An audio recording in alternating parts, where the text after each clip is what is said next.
Good afternoon, everyone. I think it's important for me as the new chief of the Little Rock Police Department to share with the citizens my vision, the vision that I have for the department and for the community. I think it's also important for me to talk about some important topics that we've been asked about. And so I think I want, well, not think, but I know it's important for the citizens to hear that from me. And so I want to talk about some things that are upcoming. There's been some talk about a Citizens Review Board. Let me assure the citizens of the city that in the very near future, myself and Mayor Scott will be talking to the Department of Justice regarding citizen review or citizen advisory committee. But it's important for the community to understand that we want to develop the best review policy or advisory policy for the city of Little Rock.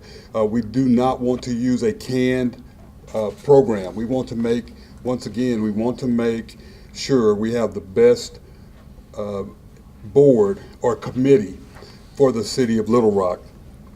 Another thing that we want to talk about, I've talked about transparency during the process.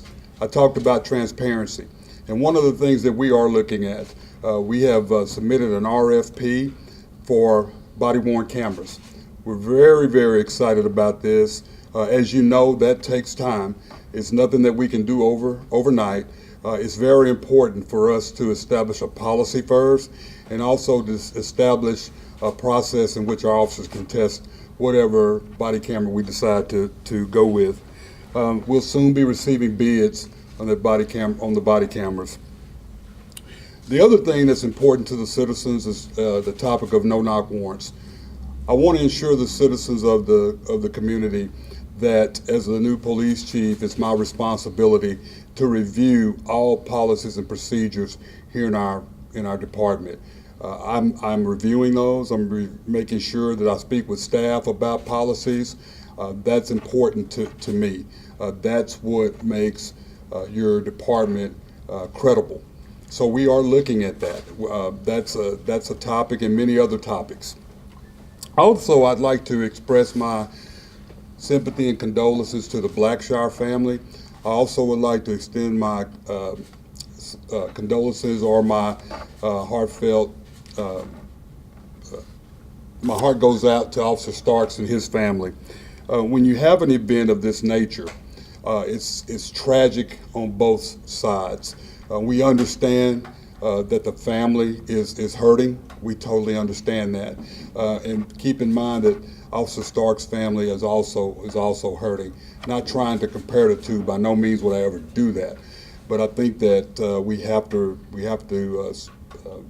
think about both families.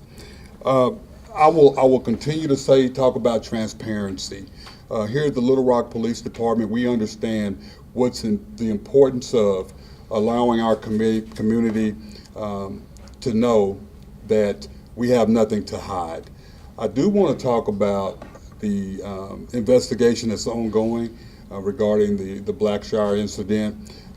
What you have to understand is that there are two investigations going on and they run concurrently. There's an administrative investigation that's conducted by our Internal Affairs Department, and there's a criminal investigation that's being conducted by the District Attorney's Office, Prosecuting Attorney's Office. We have no control over the length of the investigation, of the criminal investigation. Both are ongoing. I spoke with the prosecuting attorney yesterday, and he assured me that the case is being reviewed. I can assure the citizens of Little Rock that the internal investigation is also continually being reviewed. So I wanted to make that clear that there's two separate investigations going. A lot of times citizens don't understand the difference. There's an administrative process and there's a criminal process. So they do run concurrently. And so the criminal process, the administrative process focuses on the possible policy violations, whether or not policy was violated, whether or not standard operating procedures were violated. So I just wanted to clarify that. It is frustrating. The length of the investigations are frustrating, but I would ask the citizens to be patient because we want to be consistent. There's a consistent process that we follow, and there's a consistent process that the prosecuting attorney follows. We want to make sure that everyone receives due process. So it is a very frustrating process. I totally understand that, but it's not going to be a process that's going to be handled overnight. I can assure you when the final outcome, you will understand why these type of processes take so long. So I just want the citizens to be patient with us. The other thing is that we really respect the rights of our citizens to protest, to exercise their First Amendment right. We respect that as the Little Rock Police Department. That's very important that we do not interfere with individuals' rights.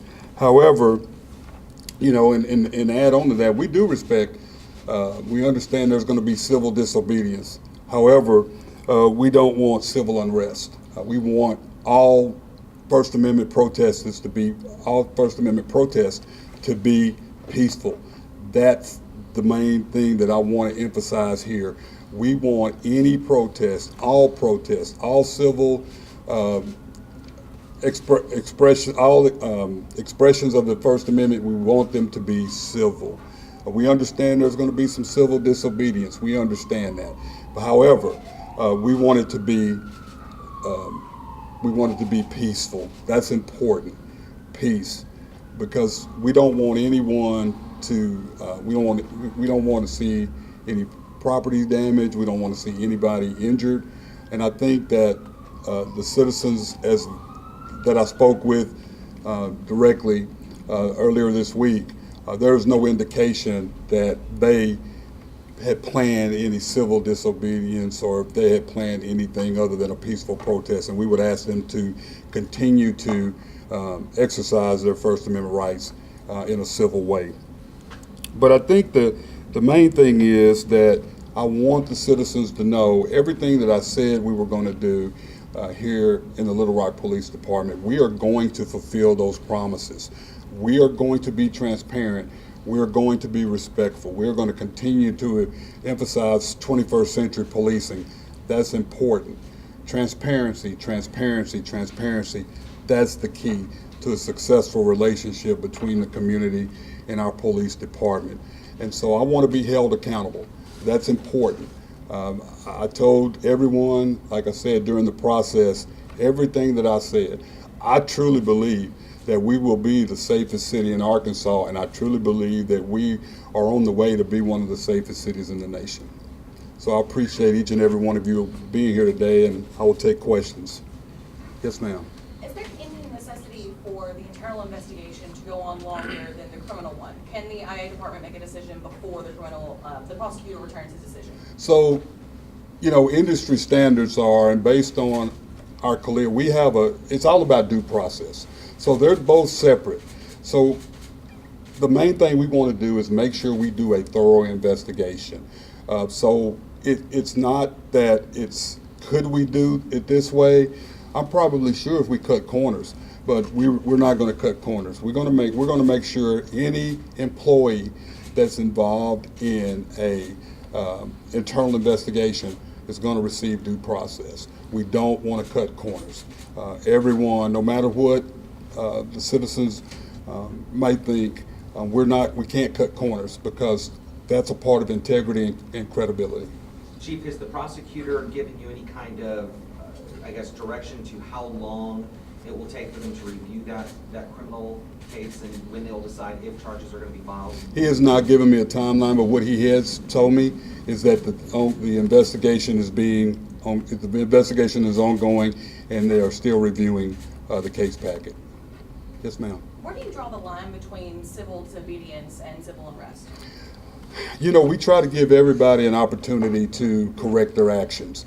And I think when it gets to the point of destruction of property and also the possibility that someone would be injured, including citizens and officers, I think that draws the line. And I think that you would find throughout the country, there are departments that they allow citizens to express, and they allow there may be some civil disobedience, and you try to give the individuals the opportunity to correct that themselves. But at some point, we have to take some form of action.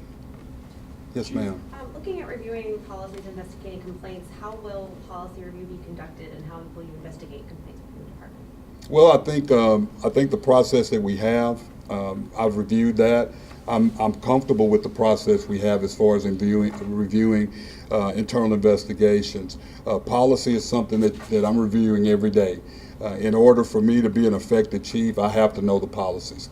I have to stand up in front of the citizens, and when they ask a question, I want to make sure that I discuss the proper policy, because if I don't, that goes my credibility. So it's an ongoing process. I've been ever since the day after the mayor announced me as chief. I've been reading the policy.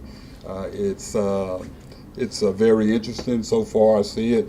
Keep in mind, we're CALEA accredited, so we follow industry standards. In order for us to be reaccredited, our policy has to be very tight and easy for officers to understand, and we have to make sure that we continue to follow those guidelines. And we're going to continue to be CALEA accredited. That is, keep in mind, less than 10% of the departments in the nation are CALEA accredited, so we're one of those fortunate departments that are. Chief, the mayor said that the FBI would be in contact over the Black Shark case, and now the attorneys for Roderick Talley are saying that they've been talking with the FBI and they believe the FBI is speaking with you. What can you tell us about those conversations with federal authorities about these two cases or other cases? Yeah, I think those are separate topics. I have not personally spoken with the FBI. I've heard that there has been some inquiries by the FBI, but I have no direct knowledge of that. I have not spoken to anyone from the FBI. If they were, what was your reaction? I can't answer that until I would be contacted, because that's a federal investigation and we're conducting a state investigation. So just to clarify, Chief, you're not aware of any kind of investigation by the FBI into the LRPD? I'm not aware of any. I've been here, this is my 4th day. I have not heard that. This is the first time I've heard that. So I have not spoken with the FBI. You would think that would be something that you would know even 4 days in, hey, the FBI is investigating, because I mean, that's a pretty big deal, right? I believe so. I absolutely think I would know something about it. Can you also just speak to how you're communicating with officers ahead of possible protests this weekend? I mean, this is obviously a very important time in making sure that civil liberties are protected and protests remain peaceful. What kind of message are you giving the department ahead of these planned demonstrations? I think the main thing is emphasizing First Amendment rights. And then, like we said earlier, we know there's going to be some civil disobedience. We totally understand that. We allow the expression, but I think the officers are well aware that they're very well trained here. They're very aware of the First Amendment, and they're very aware of what the limits that we will allow when it comes to civil disobedience. And I'll say this again, when you start destructing property, when you start putting citizens in danger, we have to react. And I have no doubt from the men and women of the Little Rock Police Department, it's going to be in a professional manner. I have no doubt. Chief, can you tell me about some of your experiences when it comes to dealing with these kind of things? You've been here 4 days, and I would say you have a lot on your plate already. Right. It's all the same. It's all about communicating. I thought it was very important for me the other day to actually go down and speak with the protesters and listen. A lot of times we don't have to say anything. People just want to express their concerns. That's very important. So I felt that it was important. I'm a communicator. So a lot of times I try to go down and I try to meet with the individuals directly. There are times when they'll ask questions and you may not have an answer, but you can listen and then you can provide a follow-up answer to their questions. However, I will say I was honored to go down and speak with them, and I think that I understand their frustration. I totally understand it. I understand their concerns, and that's why it's important for the family and for the community to understand we can't cut corners in our administrative investigation. And I don't believe that the prosecuting attorney, in speaking with him, I think he feels the same way about not cutting corners. So we have to trust each other, and although there's separate investigations, we have to allow the experts in the police department to review the administrative case, and prosecuting attorney is the expert in criminal. So we don't too much get into each other's business. That was the last question. Thank you all for coming. Thank you for coming.